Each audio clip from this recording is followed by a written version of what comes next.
औरंगाबाद ज़िले के आईबी में हूँ और यहाँ पर आज दिव्यांग संघ नवनिर्वाचित सांसद अभय कुशवाहा के स्वागत में यहाँ पर पधारे हुए हैं और साथ ही राष्ट्रीय अध्यक्ष दिव्यांग संघ के यहाँ पर मौजूद हैं। हम इनसे जानेंगे, फ़िलहाल अभी तो नहीं आ पाए हैं सांसद महोदय, लेकिन फिर भी राष्ट्रीय अध्यक्ष हैं, हम इनसे जानने की कोशिश करेंगे कि आज जो प्रोग्राम था क्या है और क्या मांग करना चाहते हैं। सर, स्वागत है हमारे चैनल पे। देखिए, हम मांग करने के लिए यहाँ नहीं आए हैं। पहले अपना परिचय दें। मेरा नाम प्रवीण कुमार मिश्रा है। हम राष्ट्रीय अध्यक्ष हुए PWD के पर्सन आज यहाँ पर आईबी में पर्सन विद डिसेबिलिटीज़ के, और यहाँ आने का उद्देश्य है कि यहाँ के जो नवनिर्वाचित सांसद हैं उनको बधाई देना। बधाई देने के बाद क्या मांग करेंगे? मांग कुछ नहीं है, मांग तो यही है कि जो दिव्यांगजनों के लिए कानून बना है उसको धरातल पर लाने का प्रयास किया जाए, संसद में आवाज़ उठाएं, दिव्यांगों का चहुमुखी और सर्वांगीण विकास हो।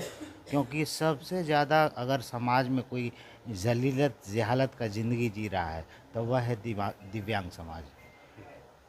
2 वक्त का रोटी भी मैसर नहीं है, रहने का घर नहीं है, पहनने का कपड़ा नहीं है। सबसे ज़्यादा अशिक्षा है, घोर अशिक्षा तो दिव्यांगजनों में है। तो क्या संदेश देना चाहेंगे दिव्यांगों को? दिव्यांगों को कहेंगे कि जिस तरह से आप यहाँ औरंगाबाद में, पटना में, बक्सर में, काराकाट में जो हम लोग के गठबंधन के उम्मीदवार थे, इंडी गठबंधन के, उनको जिताने का काम किए हैं और जब 9 जगह अलग से भी है, उसी तरह से जमकर के उससे दूना जोश उत्साह के साथ आप काम करें। आगामी विधानसभा चुनाव जब आ रहा है तो उसमें माननीय नीतीश कुमार जी का ईंट से ईंट बजा दो, उखाड़ के फेंक दें, क्योंकि यह दिव्यांगों का, वंचितों का, शोषितों का सरकार नहीं है। देखिए ना, पूरे हिंदुस्तान में दिव्यांगों का स्थिति बिहार से बेहतर है। कहीं 2000 पेंशन है, कहीं 3000 पेंशन है, कहीं 3500 है, लेकिन बिहार मात्र 400। कब से? लगभग 20 साल से। महंगाई बढ़ रहा है जनाब। 400 में क्या होता है? दूसरे राज्यों, बगल में झारखंड है आपका, इसको भी तो देखिए, इस पर भी तो नजर इनायत किया जाए। लेकिन ये गरीब विरोधी सरकार जो बिहार में और केंद्र में है, उसके विरुद्ध हम दिव्यांगजन एकजुट हो गए। हम सारे दिव्यांग लोग पूरे देश में सक्रिय हो गए हैं। बिहार में आपको मालूम हुआ, मोबाइल पे देखिएगा सर्च करके कि विश्व में दिव्यांगों की संख्या क्या है, तो बताएगा गूगल 15% जनसंख्या संसार का दिव्यांग है। तो जाहिर सी बात है, उसमें हिंदुस्तान का जनसंख्या का औसत निकाल लीजिए, बिहार का जनसंख्या का। हर विधानसभा क्षेत्र में 10 से 15 हज़ार दिव्यांगजन हैं। तो जो अपने मौलिक अधिकार, रोटी, कपड़ा, मकान के लिए तरस रहे हैं। सबसे ज़्यादा शिक्षा, सबसे ज़्यादा गरीबी, सबसे ज़्यादा बेरोजगारी, माने दिव्यांगों को देखने वाला कोई है ही नहीं। तो सांसद महोदय को दिव्यांगजनों ने मदद किया, सांसद महोदय जीत भी गए हैं। अब उनको बधाई देंगे और कहेंगे कि दिव्यांगों की जो लड़ाई है, सांसद महोदय के पास, हम जान रहे हैं, वो सक्षम नहीं है। एक सांसद होकर के दिव्यांगों का विकास चहुमुखी सर्वांगीण नहीं कर सकते हैं, लेकिन सदन में हम मुद्दा तो उठा सकते हैं ना। दिव्यांगों की लड़ाई में कंधा से कंधा मिला के चल सकते हैं ना। दिव्यांगों को के एकता को बल मिलेगा इससे। तो हम लोग उनको बधाई देने के लिए आए हैं और यह रिक्वेस्ट करने के लिए आए हैं कि हम लोग की जो लड़ाई है, दिव्यांगों का चहुमुखी और सर्वांगीण विकास, विधवाओं का चहुमुखी और सर्वांगीण विकास, वृद्धजनों का चहुमुखी और सर्वांगीण विकास, उस सब में आप पहल करें। दिव्यांगों को बल मिलेगा और दिव्यांग अपनी लड़ाई को मजबूती के साथ लड़ पाएगा। 23 तारीख को केंद्रीय बजट आने वाला है, तो दिव्यांगों के लिए क्या मांग करना चाहिए? बहुत से बजट आए गए, आते हैं, जाते हैं। देखिएगा, 0 सन्नाटा। दिव्यांगता के नाम पर कुछ नहीं, कुछ होगा जो फाइलों में ही सिमट के रह जाएगा, धरातल पर कुछ नहीं आएगा। उदाहरण के तौर पे, हम विकलांग हैं, दिव्यांग कहते हैं अपने आप को, क्योंकि माननीय प्रधानमंत्री कहते हैं तो हम लोग भी कहते हैं, लेकिन हम लोग दिव्यांग हैं नहीं, हम लोग विकलांग हैं। व्याकरण पढ़िएगा तो विकल हो अंग उसको विकलांग कहते हैं, और जिसका दिव्य हो अंग उसको दिव्यांग कहते हैं। जैसे भगवान शंकर का तीसरा आँख, जो औसत अंग से ज़्यादा काम करे, जब तीसरा आँख खुलता था तो सब कुछ भस्म हो जाता था, उसको दिव्यांग कहते हैं। रावण का 10 सिर, 10 तरह का सोच एक बार में सोचता था, इस दिमागी चीज सोच रहा है, ये दिमागी चीज सोच रहा है, उसको बोलते हैं दिव्यांग। सहस्त्र बाहु के 1000 भुजा, उसको कहते हैं दिव्यांग। अरे भाई, हम अपाहिज हैं, हमको दिव्यांग बना दिए, नाम खाली बदलते हैं कि फलना से फलना कर दो, चिलना कर दो, ढेकना कर, देने के नाम पर 0/7।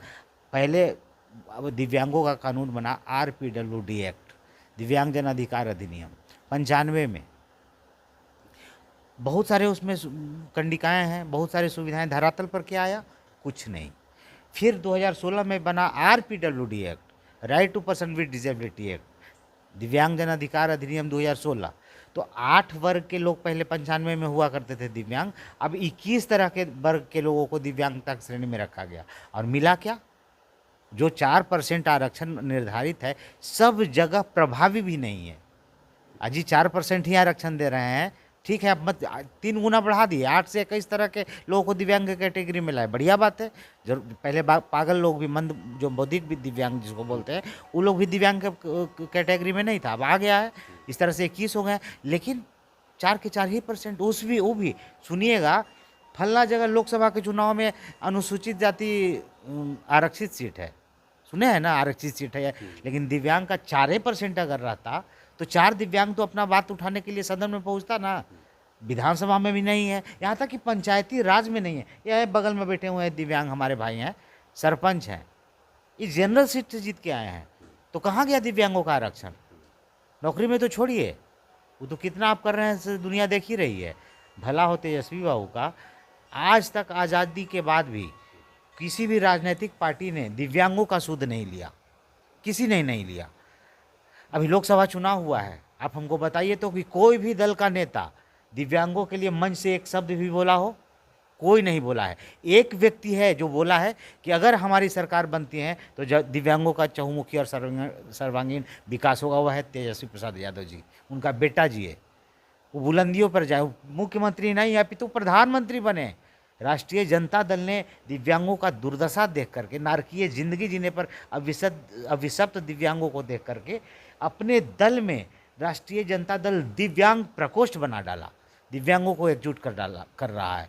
तो जाहिर सी बात है, हम लोग तो उसी के साथ ना रहेंगे। देखिए, जो दिव्यांग हित में काम करेगा अब वही देश में राज करेगा। हम लोग 15% हैं, तो 15% हम लोग किसी को भी इधर से इधर से, पहले हम लोग संगठित नहीं थे, एकत्रित नहीं थे, अब हम सारे लोग एकत्रित हैं, संगठित हैं। अब खुला चैलेंज है कि जो दिव्यांग हित में काम करेगा वही देश में राज करेगा, जो विधवा हित में, वृद्ध हित में, जो ज़रूरतमंदों के हित में काम करेगा वही देश में राज करेगा। तो हम लोग यहाँ जो भी दिव्यांगजन औरंगाबाद के पहुँचे हुए हैं यहाँ, इनका मुख्य उद्देश्य है अपने सांसद को, जिनको नवनिर्वाचित किए, जिनको जिताए हैं, जिनको वोट दिए हैं, ताल ठोक के वोट दिए हैं, मैदान में उतर के वोट दिए हैं, तो जाहिर सी बात है उनको बधाई देना और उनसे रिक्वेस्ट यही करना कि हम लोग की लड़ाई में आप, एक सांसद कुछ नहीं कर सकता है, लेकिन एक शुरुआत तो हो सकता है ना। सुधाकर जी देखिए, हमेशा दिव्यांगों की बात करते हैं, बक्सर से चुनाव जीते हैं उन्होंने, बक्सर के दिव्यांगजनों ने उनको जम के सपोर्ट किया। तो ये लोग जाकर के संसद में हम लोग के मुद्दा को उठाएंगे ना, क्योंकि नेता एक ही चीज़ से डरता है, कानून कौन बनाता है? नेता। पालन इम्प्लीमेंट कौन करवाता है? नेता। और नेता डरता है एक ही चीज़ से, वोट से। पहले हम लोग विखंडित थे तो हम लोग से डर नहीं रहा था, अब हम लोग संगठित हो गए हैं तो जाहिर सी बात है सोचने पर मजबूर कर देंगे, क्योंकि दिव्यांग एक हो चुके हैं। दिव्यांग अपने हक अधिकार के लिए लड़ने के लिए तैयार हैं, मर मिटने के लिए तैयार हैं, संघर्ष करने के लिए तैयार हैं। आज़ादी की लड़ाई देखिए, हम लोग बात कर रहे थे, हमको भी बोलने का मौका मिलेगा। लोग बहुत सारे विषय पर बात किए, तो उसमें एक मुद्दा आया कि हम लोग संघर्ष कर रहे हैं हो सकता है कि हम लोग को कुछ हासिल ना हो। बिल्कुल हो सकता है। आज़ाद हम कब हुए हैं? पहले तो अंग्रेज के गुलाम थे ना, उससे पहले भी तो हिंदुस्तान भाई बहुत तो बार गुलाम रहा है। कभी मुगलों का गुलाम रहा है, कभी जो आक्रांता लोग आए राज किए यहाँ, लेकिन माना जाता है कि अंग्रेजों ने 200 साल तक यहाँ राज किया। तो 200 साल तक राज किया, हम लोग 47 में आज़ाद हुए। तो लेकिन आज़ादी की लड़ाई कब स्टार्ट हुई? मंगल पांडे को मानक माना गया है कि मंगल पांडे जो थे, जो सैनिक थे, अंग्रेज के सिपाही थे और उन्होंने विद्रोह किया था। लेकिन उससे जो 1857 के पहले की कहानी है, और उससे 10 साल पहले ही जनता में उत्पीड़न के लिए लेकर, दमन के लेकर के, अत्याचार के लेकर के गुस्सा चरम पर आ गई थी। और उसके 10 साल तक जब गुस्सा चरम पर आई तो फूटे मंगल पांडे। और उसके बाद झांसी की रानी, कौन कौन, बहुत सारे लोग लड़ाई लड़े। 100 साल तक लड़ाई चली। क्या वो लोग आज़ादी का सुख भोग पाए? चंद्रशेखर आज़ाद गोली खा गए, भगत सिंह को फांसी पर लटका दिया गया। गौर कर रहे हैं सर? तो हम लोग सारे लोग दिव्यांगों का चहुमुखी विकास के लिए संघर्ष करने के लिए तैयार हैं, मर मिटने के लिए तैयार हैं, ताकि हम लोगों को कुछ हो चाहे ना हो। आज 47 में आज़ाद हुआ ना देश। देश में अपना कलेक्टर है ना, पहले लंदन से कलेक्टर आता था, लंदन से एसपी आते थे। यहाँ की भाषा भी नहीं समझ पाते थे, यहाँ की भावना भी नहीं समझ पाते थे। लेकिन आज़ादी के बाद ये है ना कि देशवे भर के कोई ना कोई रहेगा, ब्लॉकवा में बिहारे भर के कोई ना कोई रहेगा। हुआ ना। तो इस 100 साल संघर्ष करने के बाद आज़ादी मिली। हम लोग आज राजभोग रहे हैं ना, सर्किट हाउस में बैठे हुए हैं। अंग्रेज के ज़माने में बैठ लेते का? नहीं, कोड़ा लगता। तो उसी तरह से हम लोग संघर्ष करने वाले हैं। हम पीढ़ी संघर्ष करेंगे ताकि आने वाले जो अपंग पीढ़ियाँ हों। जैसे भारत का सर एक इतिहास है कि जैसे भारत में अंग्रेज आए, मुगल आए, एक आर्य भी है, जो कि आर्य अभी भारत में ही है और 2000 वर्षों से रह रहे हैं। क्या वो भारत में जो उनको भगाया जा सकता है? काहे भगाया जा सकता है? किसी को नहीं भगाया जा सकता है। तो अंग्रेजों को जो गलत तरीके, क्योंकि दमन करते थे, जो अत्याचार करते थे। अगर जो अत्याचारी होगा वो घर का आर्य को अत्याचारी आप क्या कहते हैं? जो अत्याचार करेगा वो घर का रहे या बाहर का रहे, उसको भगाना चाहिए। अगर घर का ही बेटा नालायक निकल जाएगा और गांव मोहल्ले में, समाज में किसी का पैकेट काट लेगा, किसी का सर काट लेगा, किसी का बेटी बहन का आबरू लूट लेगा, तो उसको भगाने का अधिकार है हम लोग को, उसको खत्म कर देने का अधिकार है, मिटा देने का अधिकार है। आवाम को चाहिए, करना चाहिए इस तरह का कार्य। तो जाहिर सी बात है, हम लोग देश आज़ाद हो चुका है, देश की प्रगति उन्नति हो रही है, लेकिन दिव्यांगों की उन्नति प्रगति पर अभी सरकार की नज़र नहीं है। या बिहार की सरकार हो या केंद्र की सरकार हो। तो हम दिव्यांगजन अपने हक अधिकार के लिए इकट्ठा हुए हैं और लड़ेंगे। और जहाँ तक भगाने की बात हुई, अगर हम भी गलत हैं, हम देश के ही हैं, तो हमको भगा देना चाहिए, हमको मिटा देना चाहिए। हमको सब विदेशी है ना, जैसे अंग्रेज विदेशी थे, मुगल विदेशी थे, उसी तरह से आर्य जो भारत, जो आपका कहना, देखिए प्रश्न को उलझा रहे हैं, आर्य विदेशी थे। हम कह रहे हैं कि हिंदुस्तान जो है केवल, हिंदुस्तान सर संविधान में तो है नहीं, भारत है, इंडिया है ना, नाम है ना, पर्यायवाची हिंदुस्तान जो कहा जाता है हिंदुस्तान, जो कि संविधान में सिर्फ भारत और इंडिया है। जी बिल्कुल। तो फिर हिंदुस्तान क्यों बोला जाता है? क्यों नहीं बोला जाएगा? हिंदुस्तान यहाँ का पुराना नाम है। पुराना इतिहास में है, संविधान में कहाँ? संविधान में, इतिहास में है। आर्यावर्त, हिंदुस्तान, रेवाखंड जो भी है, तो जाहिर सी बात है इतिहास के पन्नों में है, दर्ज है। जो 5 नाम से बुलाया जाता है ना भारत को, तो 5 नाम दर्ज है। संविधान में 2 नामों को सजाया गया कि इस 2 नाम को लेकर के ही हम लोग आगे बढ़ते हैं, क्योंकि 5 नाम लेना लेंदी हो जाएगा, लंबा प्रोसेस हो जाएगा। लेकिन उपयोग में तो आ रहा है। सिंधु नदी को वो लोग हिंदू बोलते थे, सिंधु को हिंदू बोलते थे, तो उसी से सिंधु से ही हिंदू और हिंदू से हिंदुस्तान बना है। ऐसा कुछ नहीं है, वो हमारा अपना शब्द। कहा जाता है कि हिंदू शब्द जो है मुगलों का दिया हुआ गाली शब्द नहीं है, नहीं कैसे कहीं कह दीजिएगा गाली है। आपसे हम बात कर रहे हैं, इस भाषा को अगर 2-4 हज़ार बरस बीत जाए और कहे कि एक पत्रकार एक कवि से, हम कविता भी करते, एक छोटा मोटा कवि भी हैं, गाली दे रहा था, अरे समाज उस समय वही चल रहा था उस समाज में, तो जाहिर सी बात आज के परिप्रेक्ष्य में हम उसको गाली नहीं कर सकते हैं। हाँ, आज के हो सकता है कि 4000 साल पहले बाद ये भाषा बदल के कोई दूसरा भाषा स्थापित हो जाए और हम लोग का रिकॉर्ड कहीं रह जाए और उसको निकाल के देखा जाए कि एक आदमी बैठ के बतियाता रहा था, एक आदमी खड़ा होकर पूछ रहा था। बताइए कितना गड़बड़ बात है। जब पूछने वाला खड़ा था तो व्यक्ति क्यों बैठा था, काहे बैठा था, उसका पैर है कि नहीं, तो जानने की ज़रूरत है, समझने की ज़रूरत है। तो उस परिप्रेक्ष्य में कहा गया है तो गलत नहीं है, क्योंकि इंग्लिश का भी बहुत सारा शब्द है जिसको अंग्रेज जो बोलते हैं, अंग्रेजी 2 तरह का है ना, अमेरिकन और ब्रिटिश वाला, तो हम लोग यूज करते हैं, तो जो टोन है बदल जाता है। कहीं टी को ट बोलते हैं कि कहीं टी को त बोलते हैं। तो जाहिर सी बात है, अब नाम बदल गया तो कहीं टुष्ट कहेगा तो कहीं तुष्ट कहेगा। तो अब तुष्ट को अब खराब कहिएगा, टुष्ट को बढ़िया कहिएगा। कहीं ट्रस्ट है, कहीं त्रस्त है।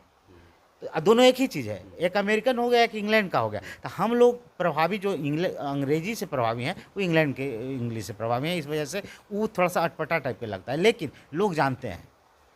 तो आज जो है, आज के 4,000 बरस बाद क्या रहेगा, उस समय के समाज किस तरह से विश्लेषण कर रहा है, क्या देख रहा है, क्या समझ रहा है, क्या उसके सोच पर निर्भर करता है, उसका व्याख्या पर निर्भर करता है। तो वो उनके ऊपर है। देखिए, हम लोग आए बात कर रहे थे दिव्यांगता पर, और हम लोग आ गए इतिहास में। तो इतिहास भूगोल की चर्चा तो होते ही रहती है, ना करें। आप पत्रकार हैं, आपका भी एक फर्ज है, क्योंकि चौथा स्तंभ है आप, देश का लोकतंत्र का चौथा स्तंभ है। आपको भी समझ में आ रहा होगा कि दिव्यांगों का स्थिति क्या है। बिल्कुल सुनते हैं ना। हम कवर करने जा रहे हैं बहुत सारी समस्या को, जो कि काफ़ी समस्या सामने आ रही है, उसका अभी तक कोई निवारण नहीं हो पा रहा है। नहीं हो पा रहा है। राष्ट्रीय अध्यक्ष के नाते आप क्या करना चाहिए? हम यही कहेंगे, दिव्यांगजन अपने आप को मजबूत करे, एकजुट हो। जंग लगने से बेहतर है घिस जाना। जंग लग के काहे सड़ोगे, घिस जाओ, अपने आप को समर्पित कर दो। जब एकजुट होगा ना दिव्यांग, जब जब गरीब, जब जब ज़रूरतमंद, जब जब जो वंचित समाज है जुटा है, तब तब रिकॉर्ड टूटा है। अगर दिव्यांग समाज एकजुट हो जाता है तो मजबूर हो जाएगी, चाहे वो केंद्र की सरकार रहे हो या फिर राज्य की सरकार रहे, क्योंकि नेताओं को चाहिए वोट, और हम लोग के पास भी एक वोट है। अगर सकलांग के पास एक वोट है तो दिव्यांग के पास भी एक वोट है। अगर वो वोट इकट्ठा हो जाए 15% वोट, तो जाहिर सी बात है, गूगल पर टाइप कीजिए ना कि विश्व की आबादी का कितना % दिव्यांग है। 2021 के जनगणना के अनुसार यहाँ बतावेगा 30 लाख। 65% जो आरक्षण यहाँ पर गिनती बढ़िया है। देखिए, आरक्षण बहुत बढ़िया चीज़ है, आरक्षण खराब चीज़ नहीं है। आरक्षण का हम हिमायती हैं। आरक्षण उसको मिलना चाहिए जो आरक्षण के लायक है। जैसे उदाहरण हम देते हैं, इस हॉल में हम चना का दाना रख दें कम से कम 10 किलो एक जगह, आप 20 को घोड़ा घुसा दें। आरक्षण सर गरीबी मिटाने का अनुमान थोड़ा है, वो तो प्रतिनिधित्व करने वाला। हम क्या है, आप इस कहानी से आप समझिएगा आरक्षण है क्या, कि इस चना जो घोड़े का जो स्वादिष्ट भोजन होता है, सुरुचि भोजन होता है, अच्छा भोजन लगता है, घोड़े को चना खिलाया जाता है। तो अगर इस हॉल में हम चना रख के 20 घोड़ा घुसा दें, और उसमें 5 गो मरियल घोड़ा घुसा दें, अब 15 गो जबरदस्त घोड़ा घुसा दें, और खानवा एक ही जगह रखल है, जानते हैं क्या होगा? वो 15 गो जो बरियरकर है ना, ढूसिया के सब खा जाएगा। वो कमजोर का बेचारा दुबरा जाएगा, हो सकता है कि मर हो जाए धक्का धुक्की में। तो उसके लिए जो कमज़ोर है, जो उसकी अलग व्यवस्था होनी चाहिए। हम आरक्षण का विरोध नहीं करते हैं, लेकिन हमको भी तो हमारे 4% आरक्षण है। जब 8 तरह के दिव्यांग थे, अब 21 तरह के दिव्यांग हो गए हैं, तो ये 4% रहेगा। 18 के 24, कम से कम 3 गुना आरक्षण में बढ़ोतरी दिव्यांगों का होना चाहिए ना। हाँ, जो आरक्षण 4% आप दे रहे हैं, तो उसको धरातल पर लाना चाहिए ना, सब जगह प्रभावी करना चाहिए ना। सरकार जब कानून बनाया है तो सरकार का ही काम है ना उसको धरातल पर लाए, और न लाएगा ना तो हम लोग एक हो गए हैं, मंगवा लेंगे, पकड़ के ले आएंगे। क्योंकि दिव्यांग बड़ी जिद्दी होता है, और हम लोग जानते हैं कि संघर्ष करना आसान नहीं है, लेकिन ये तय है कि जब तक करेंगे नहीं तब तक कुछ होगा नहीं। क के बाद ख होता है, पहले काम तब न खाएं, पहले करेंगे तब न खाएंगे। हो सकता है कि हमारा कर्म करते करते हम गुजर जाए, लेकिन सुकून होगा जब हमारी पीढ़ी याद करेगी। जिस तरह से हम चंद्रशेखर आज़ाद को याद करते हैं, गोली खाए थे भगाने के लिए, हम लोग उनका जयकारा लगाते हैं, जिंदाबाद करते हैं।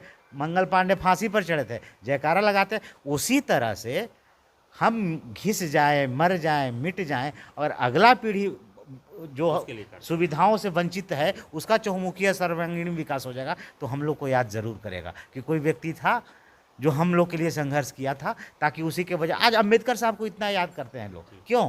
क्योंकि उन्होंने वंचितों की बात की। बहुत दुर्दशा थी उस समय वंचितों की, तो उन्होंने बात की, उसकी हिमायती बने। तो जाहिर सी बात है, उनको उनके जो आने वाले पीढ़ी है, इनको सुविधा तो लाभ तो मिला, तो उनको याद कर रहे हैं ना लोग। तो उसी तरह हम दिव्यांगजन जितना भी है, सब यहाँ कोई कार्यकर्ता नहीं है, सब लीडर है। अब सब कोई को कम ना है, जितना हम है उतने वो है, उतने हुए सब यहाँ है। तो ये सब संघर्ष करने वाले लोग हैं, ये जानते हैं कि कार्य का प्रतिफल कहीं जाता नहीं है। अगर हम आज मेहनत करेंगे तो कल मजदूरी कोई रोक नहीं लेगा, मिलेगा ही, लेट सवेर हो सकता है। और कोई सवाल है आपका? चलिए, बहुत बहुत धन्यवाद। ये थे राष्ट्रीय अध्यक्ष दिव्यांग संघ के, जो कई सवालों के जवाब दिए।